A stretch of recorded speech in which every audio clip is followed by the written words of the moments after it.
లకు పెంచాం. జబ్బు పడ్డ గరీబులకు ఇది మేమిచ్చిన భరోసా. ఆర్టీసీ ఉచిత బస్సు పథకం కారణంగా ఆడబిడ్డలు చిన్న చిన్న ఆరోగ్య సమస్యల పరిష్కారం కోసం దగ్గరలోని ప్రభుత్వ ఆసుపత్రులకు వచ్చే సంఖ్య గణనీయంగా పెరిగిందని ఇటీవల సర్వేలు చెబుతున్నాయి. ఇందుకు మేము సంతోషం వ్యక్తం చేస్తున్నాం. అదేవిధంగా మిత్రులారా, ఉస్మానియా ఆసుపత్రి 100 ఏళ్లుగా వైద్య సేవలలో పేదలకు దేవాలయంగా పేరు పొందింది. శిథిలావస్థలో ఉన్న ఈ వైద్య దేవాలయాన్ని తిరిగి పునరుద్ధరిస్తున్నాం.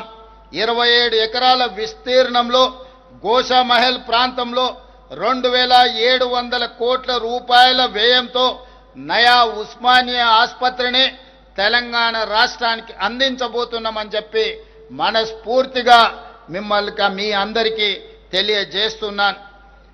రాష్ట్రంలో అనేక చోట్ల వైద్య విద్యా కళాశాలను నిర్మిస్తున్నాం.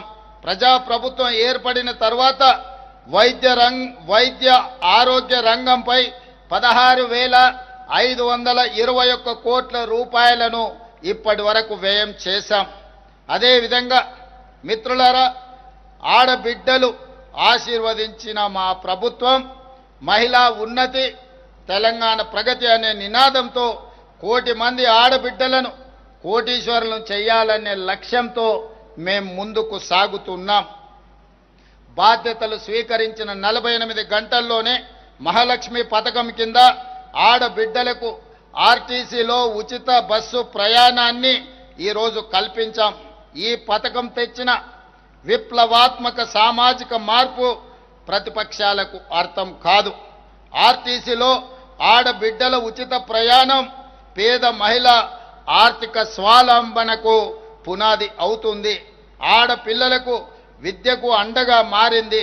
చదువు కోసం గడప దాటే ఆడపిల్లల సంఖ్య ఈనాడు పెరిగింది. చరిత్ర పుటల్లో కలిసిపోతుందనుకున్న ఆర్టీసీకి ఈ పథకం ప్రాణం పోసింది. ఈ పథకం కింద ఆడబిడ్డలకు ఈ 20 నెలల్లో 6,790 కోట్ల రూపాయల ఆర్థిక సహాయాన్ని అందించింది. ఈ 6,790 కోట్ల రూపాయలను తెలంగాణ రాష్ట్ర ప్రభుత్వం ఆర్టీసీ కార్పొరేషన్కు అందించడం ద్వారా ఆర్థికంగా చిన్న భిన్నమైపోయిన ఆర్టీసీ సంస్థను 50,000 మంది కార్మికుల కళ్ళల్లో ఈనాడు మనం ఆనందం చూడగలుగుతున్నాం. ఆ కార్మికులకు ప్రతి నెల మొదటి వారంలోనే జీత భత్యాలు అందించగలిగిన ఆర్థిక పరిపుష్టి ఈనాడు కార్పొరేషన్కు అందింది అనంటే ఈ పథకం ఎంతో ఉపయోగపడ్డది కార్మికులకు కూడా అని తెలియజేస్తున్నాను. ఇప్పటి వరకు దాదాపుగా 200 కోట్ల పైచిలుకు మహిళలు